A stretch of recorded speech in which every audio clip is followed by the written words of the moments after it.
Hi all, welcome back to Sci-Fi Quest. So before I get into Star Trek, I am going to mention a movie. This video would have been uploaded a lot earlier. It is 12:45 in the afternoon here in the UK at the time I'm recording this. I'll probably schedule this to go out about 5. So it'll probably be 5 o'clock for you guys when you finally get to see this. But yeah, it's The Prisoner's Daughter. I thought I'd take a look at it, see if it was going to be any good. I mean, it's Kate Beckinsale and Brian Cox, so you can't go too wrong with those two. But put them both in the same film, my God, they are great actors, and it's always nice to see Kate Beckinsale. She is stunning, in my opinion, but that's my opinion. And if you don't like my opinion, well, what are you watching my videos for? Oh God. So we have New Strange New Worlds episode. Let me just bring it up so I can find it. Where's it gone? It was there. It's disappeared. Why wasn't it at the top of? It was at the top of the page a minute ago. There it is. Found it. So it is season 2, episode 5, Charades, or as you guys like to say, Charades. Well, from the description, it looks interesting.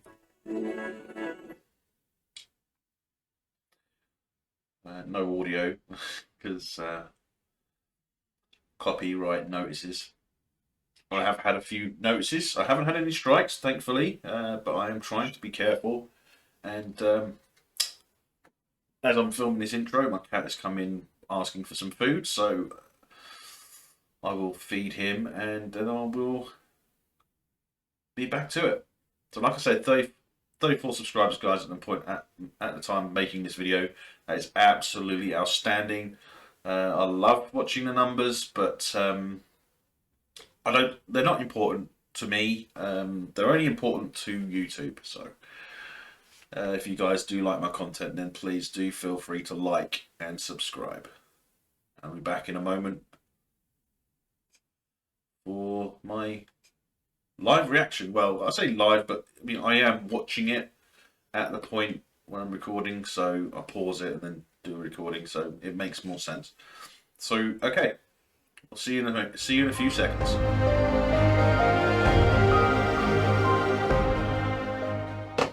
Okay, so with all the tension that Pike and everyone would notice between Spock and Chapel, we all know that there's tension there, there's attraction and everything, so it's kind of interesting that they... Sorry, I'm just supposed to be in a certain position, but for some reason it changes. Maybe when I got up earlier, I don't know. But let's just try and get it into position. That's close enough. But so with all the obvious tension and attraction between the two of them, is it possible that that they were put on that shuttle for that reason? Because it seems interesting that Spock and Chapel were the only two on that shuttle. And so in my imagination, does the shuttle look bigger than it did last week? I mean, I know I was distracted last week by the ringing because of my tinnitus, but it seems a bit suspect. I suppose you could say it's a different shuttle meant for a different purpose, but you're going to do a survey mission, then, why would you only send a shuttle with 2 people on board? I mean, the practical thing to do would be to have an actual crew on board the shuttle, to operate, one to fly, one to navigate, one to, it would make sense, and others to run scans and stuff. So why would they only need to go themselves? Pilot should pilot, navigator should navigate. They should have another science officer on board, I would have thought, to operate the science station, to do the scans. It It's a bit weird that they choose to do that, but okay, it gives us a chance to see the inside of the shuttle again. And I still don't see anything there to control your pitch and roll and throttle. Yes, but your doesn't there doesn't seem to be any yaw, which is interesting. But I don't know. This is 1 minute he's saying, "Oh, I'm steering us into a skid," but the skid is taking us in there, and he's still got the yoke over, which would mean that he's still steering. But once you're in the skid, would you not straighten the yoke out? Maybe level, try and get level flight. But anyway, I digress. So they crash. He wakes up in medical bay, and he's human. I feel that we've done this before. I feel that I've seen some out like this in Star Trek before, but I can't remember when. I know it was in Red Dwarf, but that was Crichton becoming human. So that was a robot or an android becoming a man. But we've seen something similar with was it Diana? Had the Klingon part of her taken out for an episode, or they were split in an episode, if I remember correctly. It's been a long time since I watched Star Trek Voyager. But B'Elanna, not Diana, B'Elanna. But okay, fine. So he's human now. I can see the interesting thing that's going to happen is that he's going to obviously have all of his emotions up, and it just happens to be that he has to attend his own engagement ceremony, technically, as a human. I still get the feeling that I've seen this stuff before. It doesn't feel original, if you know what I mean. It would be nice to have original stuff, but it doesn't feel like it's an original story. Comment down below if you think if you're the same. Do you feel that we've had this too often in Trek, maybe, and too often in sci-fi? Because I feel that there is no original content anymore. It's all copy paste, reorder and stuff like that. The stories for entertainment purposes nowadays, they're just like a carbon copy of another one. They just change names and stuff. So I don't feel. I mean, unlike last week, although I couldn't watch a lot of it, it felt original. The week before that, it felt original. They feel like original stories, but this is the first one this season that does not feel like an original story. It feels very familiar. I just can't place it. So if you can comment down below, let me know what you think, because I think it's a cop-out, and I've just realised that I've done it again with the Babylon 5. So let's get rid of that. Right, there we go. Right, sorry about that, guys. I had to get rid of the B5 logo. I thought I had done that, but clearly I hadn't. So that's done. So it's going to be interesting to see what happens at a Vulcan ceremony with a former half-human, half-Vulcan hybrid marrying a pure-blood Vulcan. Another thing, what is this moon supposed to be above Vulcan? Is that what they said? This had a dead civilization on it, and if it's anywhere near Vulcan, you would have thought that the Vulcans, especially, would have been curious about a race that used to live nearby, in the same system or on the moon. Because, I mean, I might be remembering it wrong, but that's the sense that I got, that this is a moon in the Vulcan system. So why wouldn't the Vulcans have surveyed it themselves, over the hundreds of years or thousands of years that they've been in space? Doesn't make sense. It's like when we first sent people out where did we go? We went to the moon. So would they not have visited every moon around Vulcan? And then every planet in the system, and then every moon around their planets? I mean, I don't understand it. I mean, I know the Vulcans are a bit logical and they have to have a reason for everything, but I mean, that's just interestingly ignorant of your surroundings. I mean, why would you get into space flight if you're not going to do anything that requires it?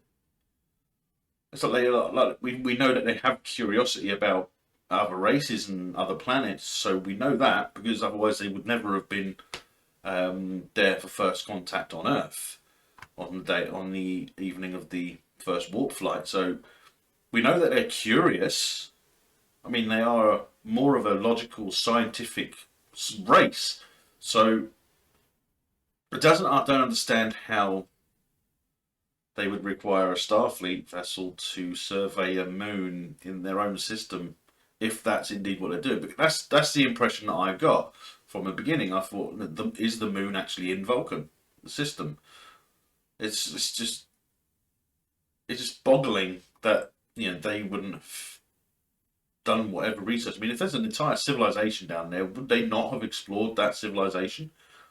If it's a town, a city, you would explore it, wouldn't you? If we went to the moon and on the dark side there's this huge city, we would send more missions and we would investigate. We would see where did it come from, who built it, what happened to them.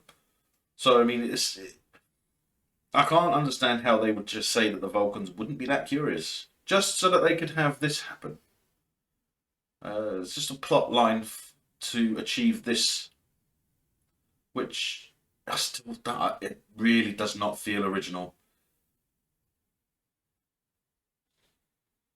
But anyway, let's carry on. That's been nearly 10 minutes talking about this, and I haven't even got anywhere. So okay, the graphics in the Strange New Worlds episode, they seem familiar, but they're different enough from regular Star Trek stuff. So, is this a reference to them being able to modify their stations to their own personal themes and stuff, which would be a good thing to have. I mean, you wouldn't want to look at the harsh, bright colours that you would have had in TOS, or even TNG. To be honest, I mean, you would think that they would be able to dull down the colours on the screens and the displays. So yeah, I could understand them being able to customize it, and that's her aesthetic choice for it, possibly. Because really, truly, the only people that need to know how to read that information are the people that operate the stations. So yeah, it makes sense. But before we hear Spock say, "What the? Finish it! Finish the fucking sentence." If he's gonna swear, let him swear. I mean, there is an age thing on this, isn't there? If I remember correctly. I mean, it's socially acceptable to swear if as long as the situation is okay for it. It's situational. It's okay. It is socially acceptable to swear. It is. But many people think that it's bad, that it's not. But people think that Just Stop Oil is bad, but others think it's great. So it's a matter of opinion in most cases. But I mean, if he's going to swear, let him fucking swear. And also, just because he's had his Vulcan DNA removed, would that really mean that he would change mentally? I mean, wouldn't he still have the memories and everything? I mean, all they did was remove the DNA. They didn't change his brain or anything like that. So why?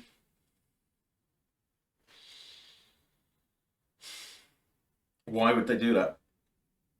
I mean, it's he would still be Spock. He would still talk the same way. He would still have the same mannerisms. It's how he is talk. It's how he's been brought up to talk. And as being half Vulcan, he was raised on Vulcan, so he would actually still sound like a Vulcan. He would still be Spock, just without the Vulcan DNA. So just remove the ears, and it's just Spock. It's just a person, plain and simple. So why do they have to change it? Why is it all of a sudden he's willing to swear, and then they just cut it at the end as he's about to? Point is, if the situation calls for it, I'll let him swear. It wouldn't. It's not a restriction. It's not against the law to express yourself. Well, in this country, but self-expression is a big thing, But it's how you express it. And for Spock to express it by saying those 3 words, let him finish the sentence. See, I chose to stop at that point. But if I want to say what the fuck, I will say what the fuck. Okay. So they found that device that was like a calling card, and Uhura hailed them, and it turned out that this is transport tunnel, and they're actually talking. They collided with the tunnel, so they were basically compensated, and I think she said it was remediation. Basically, they repair the shuttle, and they repair any injured person. So that I guess that's like a thing to do with. Well, you wouldn't have that in real life, would you? I mean, you wouldn't have someone willing to repair your car if you drove into them, would you? Because, I mean, that's what happened. The shuttle collided with their tunnel. The tunnel didn't collide with them. They collided with the tunnel. So, technically, the problem would be on Spock and Chapel. It's just... I don't understand why they would have to bring this stuff into it. I mean, it's not really that interesting. It's supposed, he was expecting a first contact with an alien species, and now he's actually having contact with the actual transport tunnel that, caused the accident in the first place. So she claims. But it wasn't, they crashed into it. It didn't crash into them, so it should have been the other way around. Okay, so I wasn't sure why they made a point to emphasize this earlier, because in a former briefing, Sam, Lieutenant Kirk, had food and drink in the briefing room, and Spock got up and cleaned it off. So now I understand. Now he's human. He's actually going to express his emotions as opposed to withhold them, which makes sense. But it'd be interesting to see what happens with Chapel as a result of this change. Because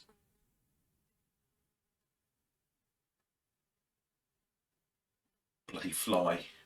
I'll get rid of that in a minute. But yeah, this explains why they put the emphasis on it earlier. Because we did have some close-up images, so they wanted us to notice it for a reason, and now we do. So it is interesting seeing someone who's literally experiencing things for the first time as a human. He did some more cooking with Pike, and he was like, "What is that amazing smell?" And Pike was like, "Oh, it's the bacon," and he sniffs the bacon. So yeah.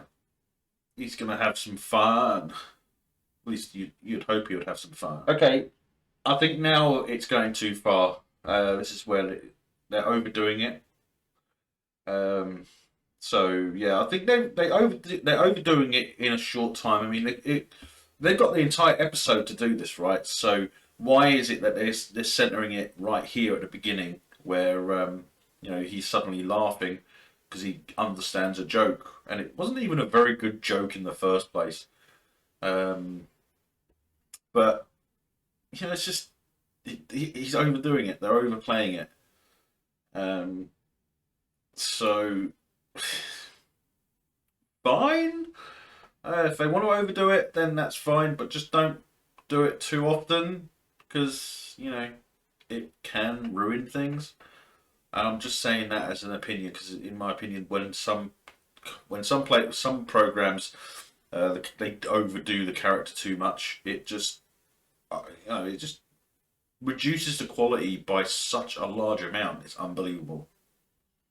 Okay, so this is an interesting point that they brought up.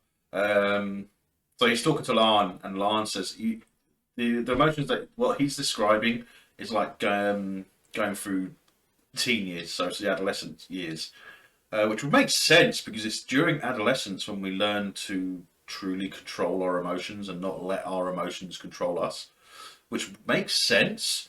I'm glad that they're bringing it up because, in my opinion, teenagers these days are a bit different to when I was a teenager, which makes sense. You just progress, but you got to bear in mind when I was a teenager, we didn't have mobile phones, we didn't have tablets. I mean, we were lucky if we had a computer.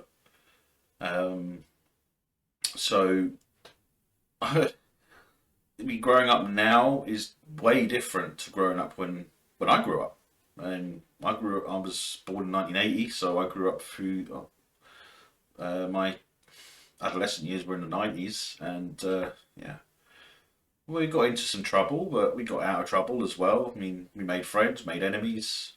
But it's like these days it seems different. I mean, there's a lot of the old stuff like gangs in schools and stuff, but for the most part, I think at the moment it's the society has become too reliant on on technology. I mean, it is going to happen anyway. You know, the more technology we use, the more it will influence our culture. But we shouldn't forget how to socialize properly. I mean, talking to someone on Messenger, or you know, talking to someone on any other device, you know, in any other way. I mean, it's not like we used to. You know, used to be able to. We used to have to write a letter and post it if we wanted to get in touch with someone. We had to phone someone physically. You know, and so it's different, but at the same time, glad we have the technology we have. But I think it's too easy for young children and teenagers to become antisocial because um, it's fine. They can say, "Oh, I'm on a video call with my friend." It's like, well, would it not be better to be personally right there with them?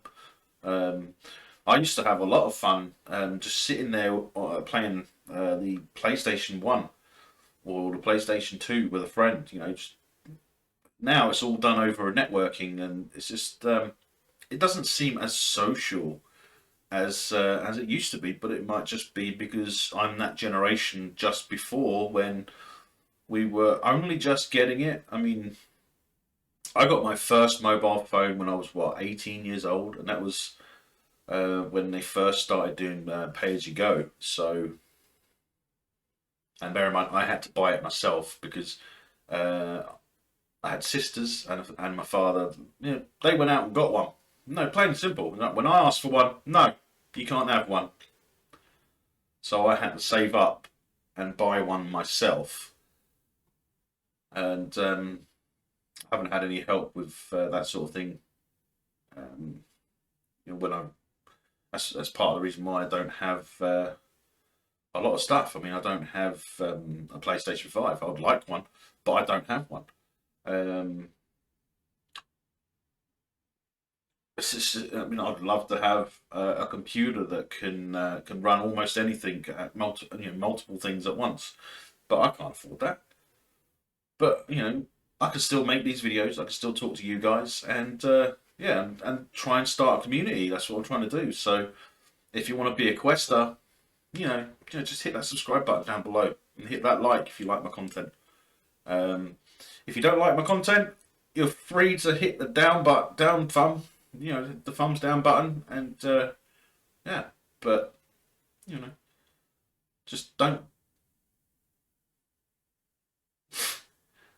Wow, just carry on with this. Otherwise, I'm going to be talking too much about things that are not anything to do with Star Trek. However, this episode has brought up a few things, and I have talked about a few things. In fact, earlier on, I did talk for 10 minutes about something that happened less than 10 minutes into the episode. So, okay, uh, let's get into this again. Let's get back into it and try not to digress too much more. I still have this one thing. Why is Chapel still wearing white? Why isn't she wearing blue? I mean, as far as I can tell, she is in Starfleet now. Whereas before, when she was introduced in season one, uh, she wasn't technically part of Starfleet. So now that she's in uniform, she's got the Delta. Does that mean that she's actually joined Starfleet now? And if that is the case, then why isn't she in a blue shirt? Why is she in a white onesie? Is it to show her off? Must be, right? Well, it's the first time we've seen Mia Kushner as Amanda since Discovery, so yeah, it's nice to see her. She always looks stunning, um, but she's coming to to talk to Spock about the issues that they're having with the engagement ceremonies, and that they now have to hold it on the ship. So yeah, great to see her. Wasn't it a Vulcan once said in Star Trek? Vulcans don't touch their food with their hands.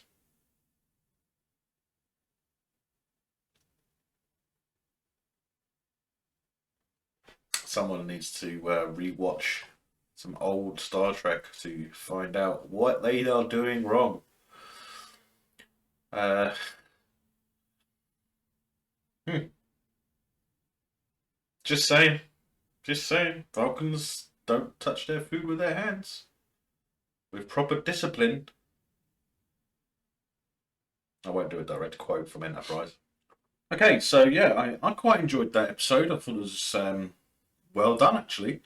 But again, I'm feeling like last season, uh, quite a few people probably won't like when I say this, but I felt that season one had more episodes to do with Spock um, than anything else. Um, and also, this episode kind of showing that same again. Um, Not that I don't have much of a problem, seeing Spock as one of the main, as a center in the episodes. But the issue I have is that this Spock is not the pre-Kirk Spock. The pre-Kirk. So Cage. So before he meets Kirk, Spock was always very emotional. His emotions were very close to the surface, as he was half human, and it always represented when there was other Vulcans in an episode. We would see how different he was to other Vulcans. Um, but it was at some point after this. I'm assuming at some point between Cage and TOS that Spock went through the purging of emotions. I can't remember the name. Boy, I had it in my head. When it comes to saying it, I can't remember I can't say it. But we know that Vulcans purge their They have a ceremony that purge their emotions. So Pike's Enterprise with Spock.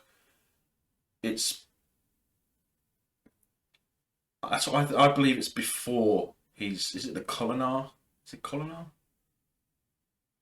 I can't remember. I think it's Collinar. I mean, comment down below. Let me remind me of what it is. But um, it's very this portrayal of Spock is too much like the TOS and TMP Spock that we know. Because like I say, in Cage, he was very emotional. Was always on his surface. He was laughing at jokes. He was smiling a lot. So his human side had far more control than his Vulcan side.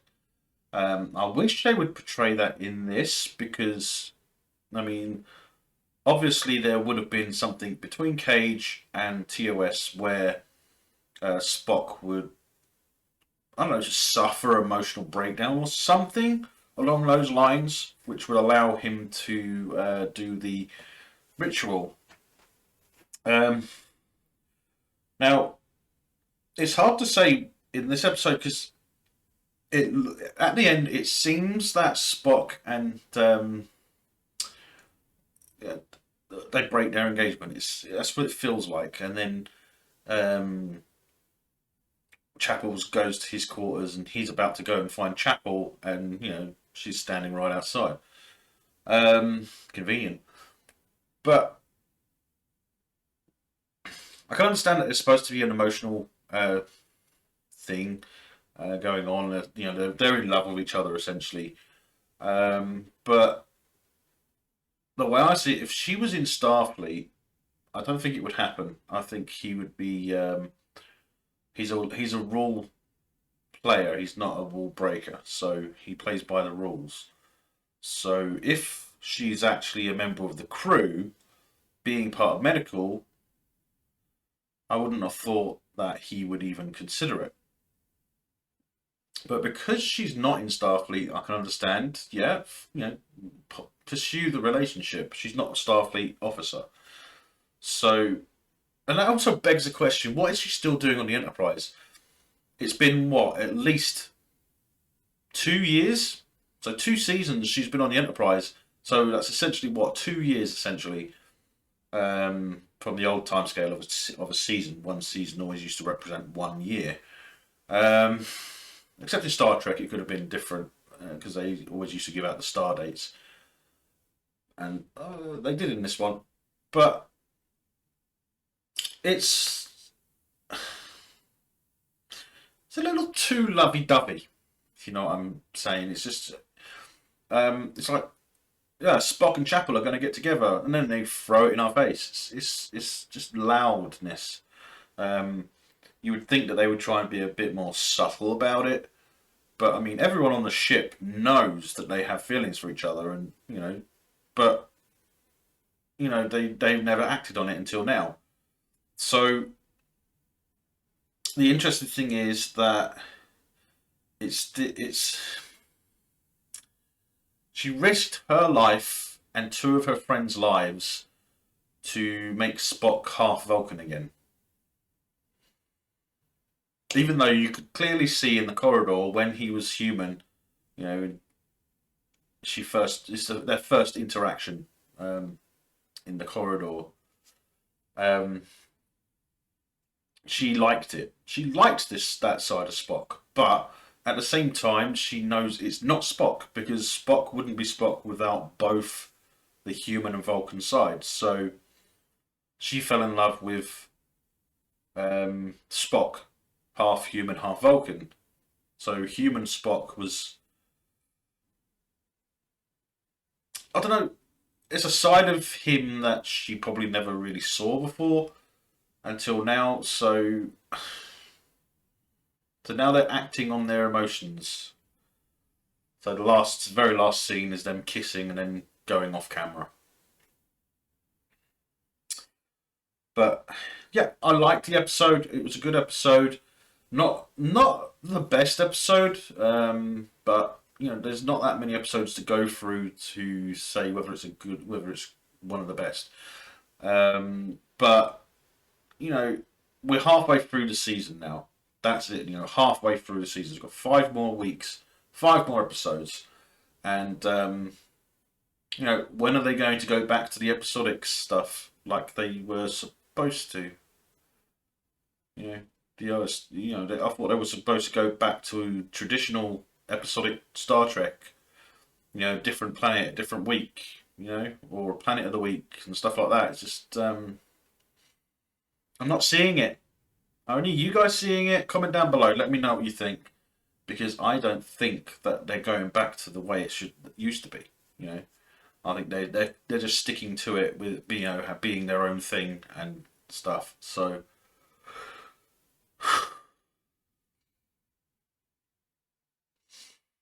yeah. Okay, guys. As of making this video, 34 subscribers. That is outstanding. I know we can do better. So if you want to click that click that subscribe button, hit the thumbs up, and click. Don't forget to select the bell icon and select all to be notified of it. All upcoming content. I do upload a number of videos a week, but you can also follow me on Facebook, Twitter. I have a Discord and a Patreon, and you can also find me on Rumble. All the links are in the description below. So feel free to get in touch, and yeah, I'll see you soon, guys.